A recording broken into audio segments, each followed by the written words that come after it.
اعوذ باللہ من الشیطان الرجیم بسم اللہ الرحمن الرحیم۔ اللہ تبارک و تعالیٰ کے نام سے شروع جو بڑا مہربان اور نہایت رحم کرنے والا ہے۔ دنیا کی تاریخ میں ایسے بہت سارے بادشاہ اور فرعون گزرے ہیں جن کو ان کی بادشاہت اور دولت کے نشے نے مغرور بنا دیا اور وہ تکبر میں آ کر خدائی کا دعویٰ کر بیٹھے۔ یہ بدبخت لوگ اپنی بے شمار مال و دولت اور بادشاہت کے نشے میں بدمست ہو کر اللہ تبارک و تعالیٰ کی وحدانیت کو للکارنے لگے اور معاذ اللہ خدائی کا دعویٰ کر بیٹھے۔ اس کے باوجود بھی اللہ تبارک و تعالیٰ نے ان کی طرف بے شمار انبیاء کرام کو مبعوث فرمایا اور ان کو ہدایت کی طرف بلایا، لیکن یہ بدبخت لوگ اپنی سرکشی اور انا پر اڑے رہے اور اللہ تبارک و تعالیٰ کی وحدانیت کا انکار کرتے رہے۔ پھر جب یہ لوگ قابل ہدایت نہ رہے تو اللہ تبارک و تعالیٰ نے ان بدبخت لوگوں کو عبرت کا نشان بنایا اور ان لوگوں کو تباہ و برباد کر کے رکھ دیا اور ان لوگوں کے نام و نشان کو صفحہ ہستی سے مٹا دیا۔ اللہ تبارک و تعالیٰ نے ان جھوٹے خدائی کے دعوے داروں کو ایسی عبرت ناک موت دی کہ آج بھی لوگ ان سے عبرت حاصل کرتے ہیں۔ پیارا دوستو، خدائی کا دعویٰ کرنے والے بدبختوں میں سے ایک بدبخت شداد بھی تھا جس نے اللہ تبارک و تعالیٰ کی وحدانیت کو للکارا اور سرکش اور نافرمان ہو گیا۔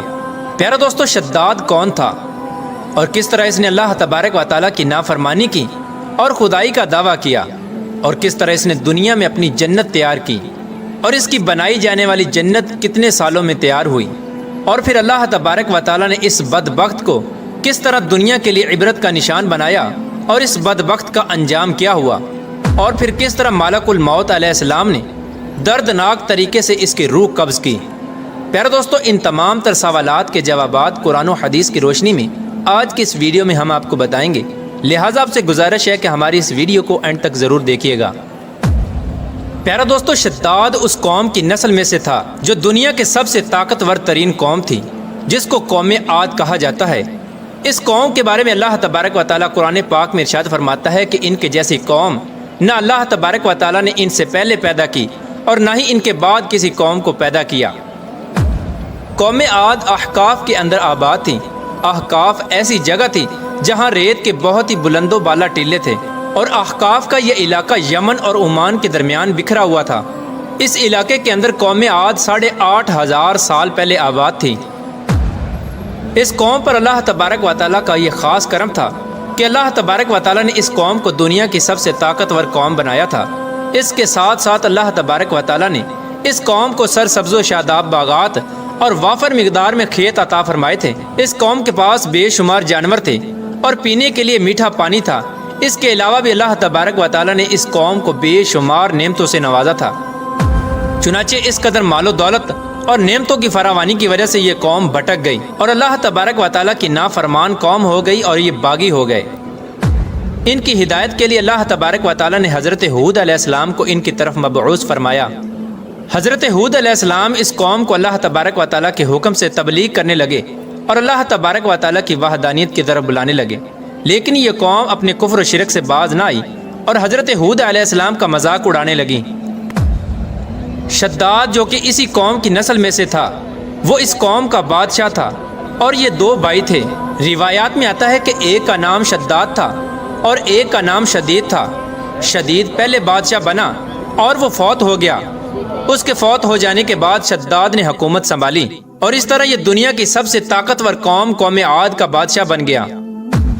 پیارا دوستو، شداد ایک وسیع و عریض سلطنت کا بادشاہ تھا۔ شداد کی یہ بادشاہت یمن سے لے کر عراق تک اور بعض روایات کے مطابق ایران تک پھیلی ہوئی تھی۔ شداد نے اپنی طاقت کے زور پر بڑے بڑے بادشاہوں کو اپنے زیر کر لیا تھا۔ چنانچہ اس بدبخت کو حضرت ہود علیہ السلام نے سمجھانے کی بہت کوشش کی، لیکن اس کا دل بھی بند تھا۔ چنانچہ جب حضرت ہود علیہ السلام نے شداد کو اللہ تبارک و تعالیٰ کی وحدانیت کی طرف بلایا اور ایک خدا کی عبادت کرنے کا حکم دیا، تو اس وقت شداد اور حضرت ہود علیہ السلام کے درمیان ایک زبردست مکالمہ ہوا، جس کے نتیجے میں شداد نے حضرت ہود علیہ السلام سے پوچھا کہ اگر میں اللہ تبارک و تعالیٰ پر ایمان لے آؤں تو مجھے کیا حاصل ہوگا؟ تو اس وقت حضرت ہود علیہ السلام نے شداد سے فرمایا کہ تم پر جنت حلال ہو جائے گی۔ جنت کا نام سنتے ہی شداد حضرت ہود علیہ السلام سے پوچھنے لگا کہ یہ جنت کیا ہے؟ تو حضرت ہود علیہ السلام نے شداد کو جنت کا نقشہ بتایا اور جنت کی نعمتوں کے بارے میں شداد کو بتایا۔ حضرت ہود علیہ السلام کی یہ بات سن کر شداد مسکرانے لگا اور حضرت ہود علیہ السلام کو دیکھ کر کہنے لگا کہ یہ کون سی بڑی بات ہے، ایسی جنت تو میں بھی تیار کر سکتا ہوں۔ حضرت ہود علیہ السلام نے شداد کو اس کے اس کفر و شرک سے روکنے کی بہت کوشش کی، لیکن یہ بدبخت باز نہ آیا۔ چنانچہ اس وقت شداد نے اپنی سلطنت کے بہت بڑے بڑے کاریگروں کو اکٹھا کیا اور احقاف میں ارم کے مقام پر 20 کوس لمبی اور چوڑی جنت بنانے کا کام شروع کروا دیا۔ چنانچہ شداد کی تیار ہونے والی اس جنت میں سونے اور چاندی کی اینٹیں لگائی گئیں اور جواہرات بھی لٹکائے گئے۔ اس بدبخت شداد نے اپنی اس بنائی جانے والی جنت میں شہد، دودھ اور پانی کی نہریں بھی رواں کر دیں اور دنیا جہان کے خوبصورت درخت، پودے اور پھول بھی لگوا دیے اور اس جنت کو طرح طرح کے جواہرات سے مزین کر دیا۔ قوم عاد چونکہ پہلے ہی بلند و بالا پہاڑوں کو تراش کر محلات بنانے کے اندر ماہر تھی اور شداد کی سلطنت میں تو یہ فن عروج پر تھا، چنانچہ ریت کے ان بلند و بالا ٹیلوں پر بہت بڑے بڑے ستون کھڑے کر دیے گئے اور ان بلند ستونوں پر بڑی بڑی سونے اور چاندی کی عمارتیں بنا دی گئیں۔ شداد نے یہ فیصلہ کیا تھا کہ جب تک اس کی بنائی جانے والی جنت تیار نہ ہوگی اس وقت تک وہ اپنی جنت کے اندر قدم نہیں رکھے گا۔ چنانچہ شداد کے حکم کے مطابق جنت تیار ہونے لگی اور شداد اپنے محل کے اندر بے صبری کے ساتھ جنت کا کام مکمل ہونے کا انتظار کرنے لگا۔ شداد کی اس جنت کو تیار ہونے میں 12 سال لگے۔ 12 سال کے اندر جب یہ جنت مکمل تیار ہو گئی اور اس کو طرح طرح کے ہیرے جواہرات سے مزین کر دیا گیا اور طرح طرح کی خوبصورتی سے مزین کر دیا گیا، تو اس وقت شداد کو اس کی جنت کے تیار ہونے کا پیغام پہنچا دیا گیا۔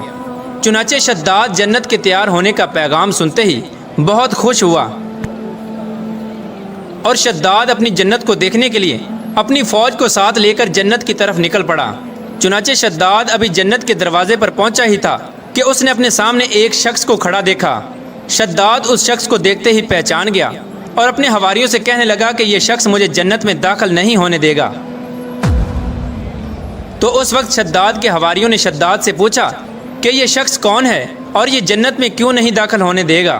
تو اس وقت شداد نے اپنے حواریوں سے کہا کہ یہ ملک الموت علیہ السلام ہیں جو کہ میری روح قبض کرنے کے لیے آئے ہیں اور یہ مجھے جنت میں داخل نہیں ہونے دیں گے۔ اس وقت شداد بدبخت ملک الموت علیہ السلام سے عرض کرنے لگا کہ مجھے صرف اپنی جنت میں قدم رکھنے کی مہلت دے دی جائے، لیکن اللہ تبارک و تعالیٰ کی طرف سے مقررہ فرشتے نے جواب دیا کہ مجھے اللہ تبارک و تعالیٰ کی طرف سے حکم ہے کہ میں تجھے تمہاری جنت کے اندر قدم نہ رکھنے دوں۔ شداد ملک الموت علیہ السلام کے سامنے بہت رویا اور گر گڑایا، لیکن ملک الموت علیہ السلام نے اللہ تبارک و تعالیٰ کے حکم کی تکمیل کرتے ہوئے شداد کی روح قبض کر لی۔ چنانچہ شداد کی موت کے بعد حضرت جبرائیل علیہ السلام نے ایک زوردار چیخ ماری اور شداد کی بنائی ہوئی ساری جنت زمین کے اندر دھنس گئی اور غائب ہو گئی۔ شداد کی اس عبرتناک موت کے بعد حضرت ہود علیہ السلام نے قوم عاد کو 12 مرتبہ سمجھایا، لیکن قوم عاد باز نہ آئی۔ حالانکہ شداد کا یہ انجام قوم عاد کے لیے کافی تھا، لیکن جب انسان کی عقل پر غرور کا پردہ ہوتا ہے تو چاہے شداد ہو یا شدید، اس کو کسی کام کا انجام دکھائی نہیں دیتا۔ حضرت ہود علیہ السلام نے قوم عاد کو شداد کا انجام بتا بتا کر ڈرانے کی کوشش کی، لیکن قوم عاد باز نہ آئی اور اسی طرح اللہ تبارک و تعالیٰ کی نافرمانیاں کرتی رہی، یہاں تک کہ حضرت ہود علیہ السلام مایوس ہو گئے۔ اس وقت جب قوم عاد قابل ہدایت نہ رہی تو اللہ تبارک و تعالیٰ نے حضرت ہود علیہ السلام کو حکم دیا کہ وہ اپنے ساتھیوں کو لے کر اس علاقے سے چلے جائیں۔ اللہ تبارک و تعالیٰ کے یہ حکم پاتے ہی حضرت ہود علیہ السلام نے اس وقت آخری مرتبہ اپنی قوم کو سمجھانے کی کوشش کی، لیکن وہ لوگ پھر بھی باز نہ آئے، تو حضرت ہود علیہ السلام اپنے ساتھیوں کو لے کر اس علاقے سے روانہ ہو گئے۔ چنانچہ ان کے جانے کے بعد اللہ تبارک و تعالیٰ نے قوم عاد پر خوفناک آندیاں مسلط کر دیں۔ اللہ تبارک و تعالیٰ کی طرف سے آنے والی وہ خوفناک آندیاں اور طوفان 7 راتیں اور 8 دن تک چلتی رہیں، یہاں تک کہ وہ پوری قوم اپنے بلند ستونوں اور سونے اور چاندی کی عمارتوں سمیت زمین کے اندر دنسا دیے گئے اور غرق کر دیے گئے۔ اور اللہ تبارک و تعالیٰ نے اس قوم پر اس قدر دردناک عذاب نازل فرمایا کہ اس قوم کا نام و نشان تک نہ رہا۔ جس وادی کے اندر بڑے بڑے بلند و بالا محلات تھے، وہ تمام کی تمام وادی ایک ریت کے صحرا کے اندر تبدیل ہو گئی۔ قوم عاد کے اس علاقے کو اللہ تبارک و تعالیٰ نے اس طرح زمین کے اندر غرق کر دیا کہ وہاں پر صرف اور صرف ریت کے ٹیلے باقی بچے اور کسی بھی چیز کا نام و نشان نہ بچا۔ پیارے دوستو، اس طرح اللہ تبارک و تعالیٰ نے شداد اور اس کی قوم کا عبرت ناک انجام کیا اور ان لوگوں کو صفحہ ہستی سے مٹا دیا۔ اللہ تبارک و تعالیٰ سے دعا ہے کہ اللہ تبارک و تعالیٰ ہمیشہ اپنے حضور عاجزی اور انکساری کے ساتھ زندگی گزارنے کی توفیق عطا فرمائے اور حضور صلی اللہ تعالیٰ علیہ وآلہ وسلم کے بتائے ہوئے